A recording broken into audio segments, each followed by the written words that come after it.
كانت بجد يعني بتشدني جدا. السجادة دي كان شكلها تحفة، انا عايزة اقول لكم في الحقيقة كمان الشكل مبهر اكتر، يعني الشكل اجمل من كده بكتير بصراحة. آم، هنا بقى انا كنت بكمل الجولة. دي تقريبا كانت شبابيك، مش فاكرة بصراحة دي كانت ايه بالظبط، بس برضو كان شكلها حلو جدا وشيك قوي. هنا برضو فضلت اكمل الجولة.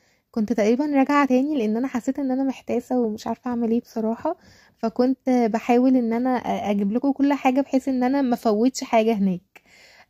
هنا بقى ديت كانت سجادة حرير. ما قدرتش انساها علشان دي وقفت اقراها مدة حلوة كده. وكنت مبهورة بيها بصراحة لانها ما كنتش مصدقة. ابتديت بقى ان انا اكمل الجولة بتاعتي. عايزة اقول لكم المكان ده اكتر مكان فيه اضاءة هناك، يعني حقيقي المكان يعني متعرفش تقف وتتصور وكده، لا